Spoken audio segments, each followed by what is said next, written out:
আসসালামু আলাইকুম। তো কেমন আছো তোমরা সবাই? আমি মামুন। আমি আগে এরকম লং ভিডিওতে কখনো রিয়াকশন দেইনি। আজকে রিয়াকশন দেবো আমাদের এই বাংলাদেশের নাহিদ ব্রো ইউটিউব চ্যানেলে একটা ভিডিও। সেটি হচ্ছে সমন্বয়ক। এই ভিডিওটা আজকে আমরা রিয়াকশন দিতে যাচ্ছি, দেখা যাক।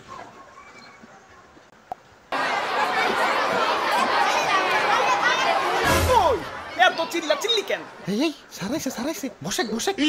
আমি আসতে একটু লেট করছি আর সবাই মাছের বাজার লাগিয়ে দিচ্ছ। স্কুল জীবনের কথা মনে করে বলবো।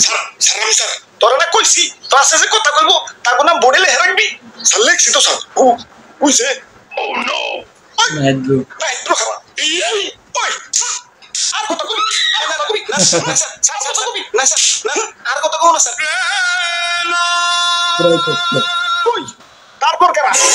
সাজিস 3 স্টার হাসনাত 3 স্টার হাই রে এক স্টার এসে মারতিছে 3 স্টার তো মাইরে ফেলাইবো সমন্বয়ক। ওই ওরা তো সমন্বয়ক ওপরে কিছু কইলে ওরা তো আর আন্দোলন করে আমার স্কুল থেকে বরখাস্ত করবো না চাকরি তো বাঁচাই তুই ওই এদের নাম লেখছে কেরা সারামি স্যার তুই পেনশন নিস দে মাথা দে এ স্যার এটা তো বেআইনি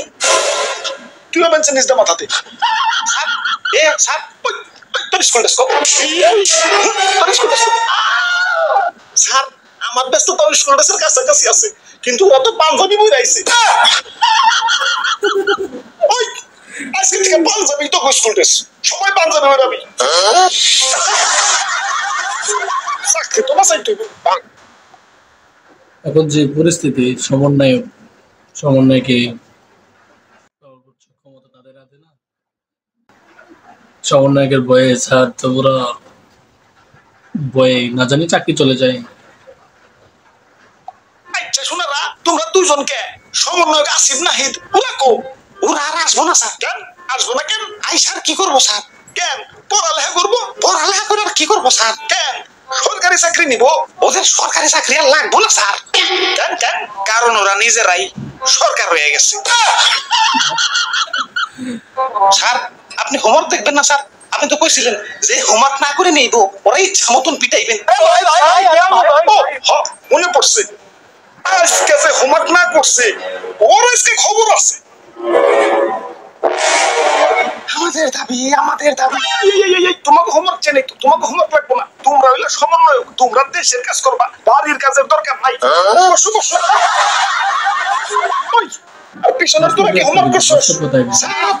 আমরা তো সহ সমন্বয়ক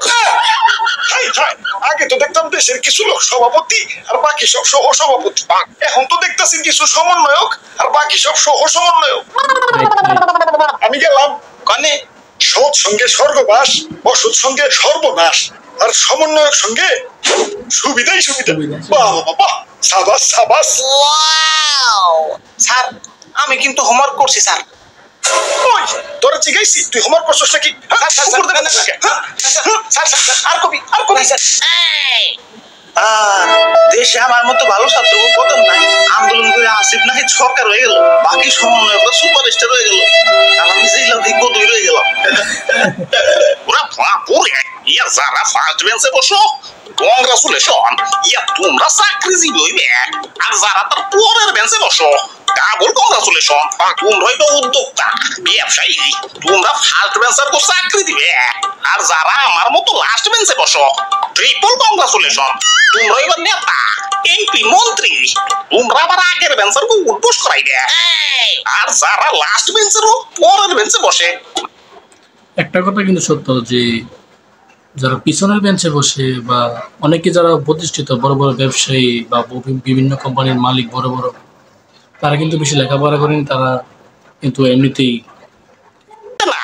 রাজপথে বসে তাকে কংগ্রাচুলেট করে ছোট করবো না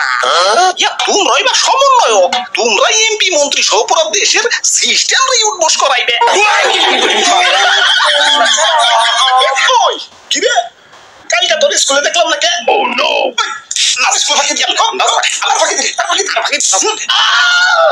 স্যার সমন্বয়করা কিন্তু 3 মাস ধরে স্কুলে আসে না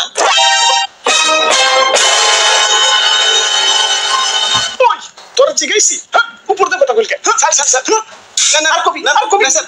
আর কপি না স্যার বেশি গেছে স্যার স্যার ওরা ঠিক স্কুলে গেছে স্যার ওরা স্কুলে আইলে দেশ সংস্কার করবো করা তুই করবি স্যার তুই করবি চাকরি তো বাঁচাই তুই সবাই লাইক সাবস্ক্রাইব পাশে থাকবে।